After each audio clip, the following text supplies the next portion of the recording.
নমস্কাৰ ছাত্ৰ বন্ধুসকল, তোমালোক সকলোকে আলোচনা একাডেমীলৈ আন্তৰিক স্বাগতম জনাইছোঁ। ভাইটি ভণ্টিসকল, তোমালোকৰ ভাৰতীয় সংস্কৃতি নামৰ পাঠটোৰ পৰা পাঠভিত্তিক প্ৰশ্নৰ লগতে পাঠৰ ভিতৰৰ কিছুমান VSA টাইপ প্ৰশ্ন আহি থাকে। গতিকে তোমালোকে VSA খিনিও চাব লাগিব, মানে যিখিনি পাঠৰ ভিতৰৰ পৰা ওলোৱাৰ সম্ভাৱনা আছে। ভাৰতীয় সংস্কৃতি বুলিয়ে নহয়, তোমালোকৰ বাবে আমি তোমালোকৰ 16টা পাঠৰ 16টা আমি এক্সট্ৰা ক্লাছ ৰাখিছোঁ, য'ত তোমালোকক আমি প্ৰতিটো পাঠৰ যিখিনি পাঠভিত্তিক প্ৰশ্নৰ উপৰিও অতিৰিক্ত প্ৰশ্ন ওলোৱাৰ সম্ভাৱনা আছে, প্ৰতিটো উত্তৰ তোমালোকৰ লগত আমি আলোচনা কৰিম। অ'কে, তো অলৰেডি আগৰ কিছুমান ক্লাছৰ আপলোড কৰা গৈছে আমাৰ এপত, গতিকে সেইখিনি চাই আহিবা। তো ভাৰতীয় সংস্কৃতিৰ VSA খিনিৰ 1 নম্বৰ VSA-টোৱে তোমালোকৰ এনেকুৱা ধৰণে আহিব পাৰে যে কি ভাৰতীয় সংস্কৃতি কি? উত্তৰত লিখিবা ভাৰতীয় সংস্কৃতি মূলতে এক বিৰাট সমন্বয়ৰ বস্তু আৰু সমন্বয়ৰ আদৰ্শেৰে এই সংস্কৃতি জীয়াই আছে। 2 নম্বৰ প্ৰশ্ন, ভাৰতীয় সংস্কৃতিৰ প্ৰাণ কি? This is one of the most important question guys, because এই প্ৰশ্নটো তোমালোকৰ কিতাপখনতো আছে আৰু মেইনলি স্কুলৰ ইউনিট টেষ্ট এক্সামৰ লগতে প্ৰি বৰ্ড এক্সামতো এই প্ৰশ্নটো কমন পৰি থাকে দেই। ভাৰতীয় সংস্কৃতিৰ প্ৰাণ কি? উত্তৰত লিখিবা ক্ৰমবৰ্ধমান শক্তি। ভাৰতীয় সংস্কৃতিৰ প্ৰাণ হৈছে ক্ৰমবৰ্ধমান শক্তি। নেক্সট কুৱেশ্যন, ভাৰতীয় সভ্যতা আৰু সংস্কৃতি এই শব্দ দুটাৰ মাজত পাৰ্থক্য আছেনে? উত্তৰত লিখিবা হয় আছে। সভ্যতা আৰু সংস্কৃতি এই দুইটা শব্দৰ মাজত পাৰ্থক্য আছে। ইয়াৰ এটাৰ সলনি আনটো ব্যৱহাৰ কৰিব নোৱাৰি, মানে এটা আনটোৰ পৰিপূৰক, মানে এটাক বাদ দি আনটোক আমি ব্যৱহাৰ কৰিব নোৱাৰোঁ। আৰু কিতাপখনত একচুৱেলি সভ্যতা আৰু সংস্কৃতি এই দুটাৰ যি পাৰ্থক্যৰ বিষয়ে কিতাপত এনেকুৱা ধৰণেই লিখিছে। গতিকে তোমালোকৰ পৰীক্ষাত যদি প্ৰশ্ন আহে যে সভ্যতা আৰু সংস্কৃতি এই শব্দ দুটাৰ মাজত পাৰ্থক্য আছেনে, মেক্স টু মেক্স 1 মাৰ্কৰ আহিব, দেন তোমালোকে লিখিবা আছে। আকৌ কেনেকুৱা ধৰণে আছে পৰীক্ষাত তোমালোকে সেইটোও লিখিব লাগিব। উত্তৰত লিখিবা যে কি ইয়াৰ এটাৰ সলনি আনটো ব্যৱহাৰ কৰিব নোৱাৰি। দাৰি দি পিনে আৰু অকণমান লিখিব বুলি ক'লেও পাৰা যে কি ইয়াতে দাড়িডাল দি পিনে লিখিব পাৰা যে কি এটা আনটো পৰিপূৰক, অৰ্থাৎ এটা আনটোৰ পৰিপূৰক, এনেকুৱা ধৰণে তোমালোকে এডোখৰ এড কৰোঁ বুলি ক'লেও পাৰা। নেক্সট কুৱেশ্যন, সভ্যতা কি? সভ্যতা হৈছে এখন সমাজৰ সামাজিক বা ৰাজনৈতিক অৱস্থাক পৰিচালনা কৰা এক সমাজ পদ্ধতি, এয়াই হৈছে সভ্যতা। জাতিবিশেষৰ সংস্কৃতিৰ মাপকাঠি কি? উত্তৰত লিখিবা ভাষা, সাহিত্য, সুকুমাৰ কলা, দৰ্শন ইত্যাদিৰ ক্ষেত্ৰত প্ৰকাশ পোৱা প্ৰতিভাই হৈছে জাতিবিশেষৰ সংস্কৃতিৰ মাপকাঠি। এই প্ৰশ্নটো তোমালোকৰ পৰীক্ষাত অহাৰ সম্ভাৱনা আছে কিন্তু। ভাৰতীয় সংস্কৃতিৰ মূল সম্পদ কি? উত্তৰত লিখিবা সংস্কৃতিৰ অবিচ্ছিন্ন ধাৰাই হৈছে ভাৰতীয় সংস্কৃতিৰ মূল সম্পদ, নতুবা ভাৰতীয় জীৱনৰ মূল সম্পদ। ভাৰতীয় সাংস্কৃতিক জীৱনৰ মূল সম্পদ, এনেকুৱা ধৰণে লিখো বুলি ক'লেও পাৰিবা, নম্বৰ তোমালোকে পাবাই। ভিডিঅ'লৈ আগবঢ়াৰ আগতে তোমালোকৰ বাবে এটা এনাউন্সমেণ্ট আছে, আৰু সেইটো হ'ল আমি আছাম বৰ্ডৰ ক্লাছ 10ৰ ষ্টুডেণ্টৰ বাবে মেথমেটিক্স ছাবজেক্টত আছামিছ আৰু ইংলিছ দুইটা মিডিয়ামৰ বাবে প্ৰায় 200+ লাইভ আৰু ৰেকৰ্ডেড ক্লাছ লৈ আনিছোঁ। ক্লাছত টেক্সট বুকৰ কুৱেশ্যনৰ লগতে 1500+ MCQ প্ৰেক্টিছ কৰা হ'ব, আৰু লগতে HSLC আৰু test paper, PIQ notes, mind maps আৰু আটাইতকৈ ইম্পৰ্টেণ্ট মক টেষ্ট পাবা। গতিকে এতিয়াই ডেছক্ৰিপশ্যনত থকা নাম্বাৰত কল বা হোৱাটছআপ কৰিবা, আৰু ক্লাছৰ এনৰলমেণ্টৰ বাবে আমাৰ official app Edustation school install কৰি ল'বা ডেছক্ৰিপশ্যনত থকা লিংকৰ পৰা। Thank you. ভাৰতীয় ভৌগোলিক জীৱন কেনেদৰে বৈচিত্ৰ্যময় ৰূপত প্ৰকাশ পাইছে? উত্তৰত লিখিবা যে ভাৰতীয় ভৌগোলিক জীৱন অত্যন্ত বৈচিত্ৰ্যময়, কিয়নো এফালে শুকান মৰুভূমি, আনফালে মৌচুমীৰ তাণ্ডৱ নৃত্য, এফালে পৰ্বতমালাৰ উচ্চ শিখৰ, আনফালে যোজনব্যাপ্ত সমতল ভূমি। প্ৰাকৃতিক দৃশ্যাৱলীৰ পাৰ্থক্য, জলবায়ুৰ পাৰ্থক্য, জীৱনৰ গতিধাৰাৰ বৈচিত্ৰ্য ইত্যাদিৰ সৃষ্টিয়ে হৈছে ভাৰতীয় জীৱন। আমি যদি ভাৰতবৰ্ষখনত চাবলৈ যাওঁ তেনেহ'লে ৰাজস্থানৰ ফালে যদি তোমালোকে মন কৰা তেনেহ'লে তাত তোমালোকে মৰুভূমি দেখিবা, ডেজাৰ্ট দেখিবা।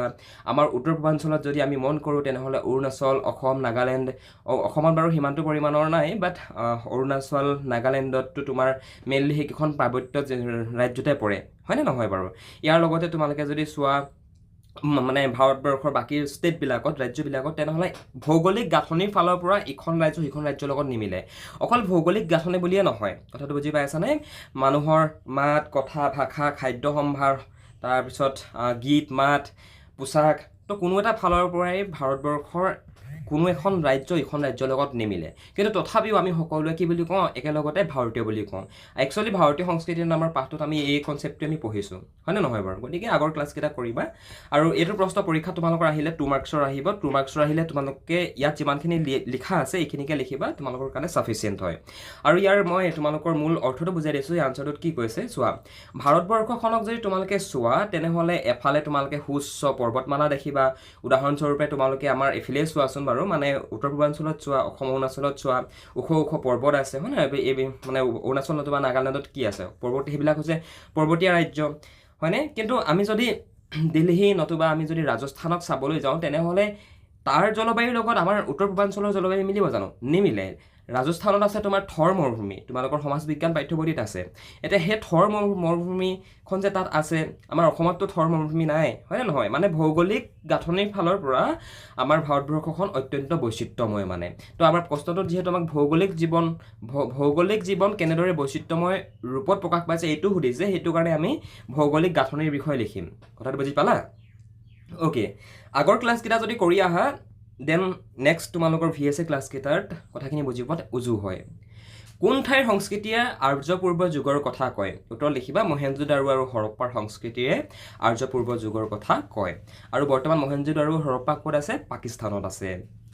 আৰ্যবেদত দেৱ দেৱীৰ কোনো উল্লেখ পোৱা যায়নে উত্তৰত লিখিবা নাযায় আৰ্যবেদত দেৱ দেৱীৰ কোনো ধৰণৰ উল্লেখ পোৱা নাযায় ভাৰতীয় সংস্কৃতিৰ বিস্তাৰ যুগ কোনটো এইটো তোমালোকৰ বাবে আটাইতকৈ ইম্পৰ্টেণ্ট প্ৰশ্ন হয় যিমান প্ৰশ্ন দেখাই থকা হৈছে প্ৰত্যেকটো প্ৰশ্ন ইম্পৰ্টেণ্ট হয় কিন্তু এইটো অলপ বেছি ইম্পৰ্টেণ্ট ভাৰতীয় সংস্কৃতিৰ বিস্তাৰ যুগ কোনটো উত্তৰত লিখিবা বৌদ্ধ ধৰ্মৰ প্ৰচাৰৰ যুগটোক ভাৰতীয় সংস্কৃতিৰ বিস্তাৰৰ যুগ বুলি ক'ব পাৰি অ'কে চফীবাদৰ সৈতে উপনিষদীয় দৰ্শনৰ মিল আছেনে উত্তৰত লিখিবা আছে ইছলামীয় ভাস্কৰ্যৰ মূল সম্পদ কি উত্তৰত লিখিবা গঠনৰ সূক্ষ্মতা আৰু সৰলতাই হৈছে ইছলামীয় ভাস্কৰ্যৰ মূল সম্পদ এই প্ৰশ্নটো পৰীক্ষাত প্ৰায় আহি থাকে ইউনিট টেষ্টতো এইটো প্ৰশ্ন আহে ইছলামীয় ভাস্কৰ্যৰ মূল সম্পদ কি গঠনৰ সূক্ষ্মতা আৰু সৰলতাই হৈছে ইছলামীয় ভাস্কৰ্যৰ মূল সম্পদ হুকুমাৰ কলাৰ ভিতৰত কোনটো শিল্পক বেছি স্থায়ী বুলি কোৱা হয় উত্তৰত লিখিবা হুকুমাৰ কলাসমূহৰ ভিতৰত চিত্ৰশিল্পক অধিক স্থায়ী বোলা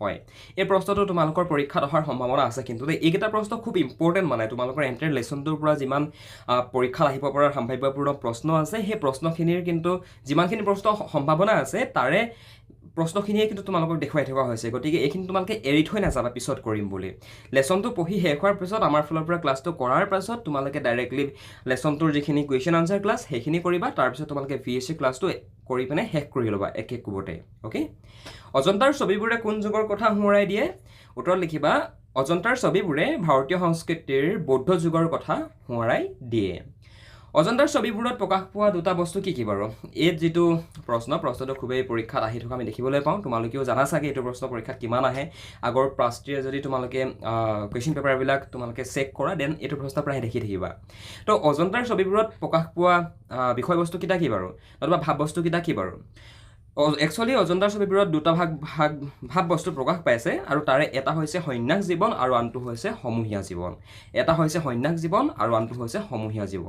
অজন্তাৰ ছবিবোৰত প্ৰকাশ পোৱা ভাৱ বস্তু দুটা হৈছে এই দুটাই সন্ন্যাস জীৱন আৰু সমূহীয়া জীৱন পৰীক্ষাত আহি থাকে এইটো প্ৰশ্ন বাবৰৰ আমোলত কোনবিধ চিত্ৰশিল্পই বিকাশ লাভ কৰিছিল উত্তৰত লিখিবা মোগল সম্ৰাট বাবৰৰ আমোলত ব্যক্তিবুদ্ধতা তথা ব্যক্তিবাদী চিত্ৰশিল্পই বিকাশ লাভ কৰিছিল তোমালোকে ডাইৰেক্টলি চিত্ৰশিল্প বুলি লিখো বুলি ক'লেও পাৰা কিন্তু তোমালোকে ডাইৰেক্ট চিত্ৰশিল্প বুলি লিখিলে কিন্তু নম্বৰ নাপাবা বহুত ষ্টুডেণ্টে লিখে বাট ডাইৰেক্টলি তেনেকৈ নিলিখিবা প্ৰশ্নটোত আমাক কি বুলি সুধিছে যে বাবৰৰ আমোলত কোনবিধ চিত্ৰশিল্পই বুলি কৈছে চ' ইয়াৰ আনচাৰটো লিখিবা যে মোগল সম্ৰাট বাবৰৰ আমোলত ব্যক্তিবোধ তথা ব্যক্তিবাদী চিত্ৰশিল্পই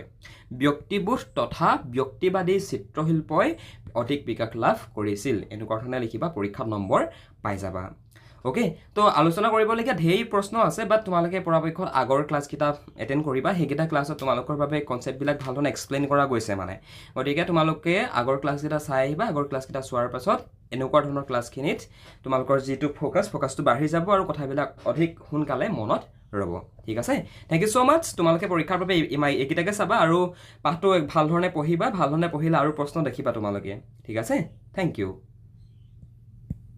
অকল নেক্সট কুৱেশ্যনটো ডিছকাশ্যন নকৰাৰ আগতে তুমি যদি মেট্ৰিক পৰীক্ষাৰ কাৰণে প্ৰিপেৰেশ্যন চলাই আছা আৰু যদি তুমি ইংৰাজী বিষয়টোত এতিয়াও দুৰ্বল হৈ আছা তেনেহ'লে আমাৰ থ্ৰুৱেদি তোমালোকে পঢ়িব পাৰা আমি তোমালোকক মেট্ৰিক পৰীক্ষাত ইংৰাজী বিষয়টোত কেনেকুৱা তোমালোকৰ কুৱেশ্যন আহিব তোমালোকে কোনখিনি গ্ৰামাৰ চাই যাব লাগিব তোমালোকে কুৱেশ্যন আনচাৰ পেটাৰ্ণবিলাক কেনেকৈ লিখিব লাগিব সকলোখিনি কথা আমি আমাৰ পাৰ্চনেল অনলাইন কোচিঙত আমি শিকাওঁ গতিকে তুমি যদি মেট্ৰিকৰ এজন কেণ্ডিডেট হয় আৰু যদি তুমি ইংৰাজী বিষয়টোত এতিয়াও ক্লিয়াৰ হোৱা নাই তেনেহ'লে তোমালোকে আমাৰ থ্ৰুৱেদি যদি বিচাৰা পঢ়িব পাৰা বন্ধু বান্ধৱীসকল আমাৰ একাডেমীৰ এডমিশ্যন এডমিশ্যন ফিজ হৈছে অনলি 499 rupees, য'ত তোমালোকক গ্ৰামাৰ, তোমালোকৰ টেক্সট বুক আৰু তোমালোকৰ যিখন সৰু ছাপ্লিমেণ্টাৰী ৰিডাৰ আছে গোটেইকেইখন পঢ়োৱা হয়, লগতে কুৱেশ্যন আনচাৰবিলাকো বুজাই দিয়া হয় আৰু কোনবিলাক কমন পৰিব সেইবিলাকো শিকাই দিয়া হয়।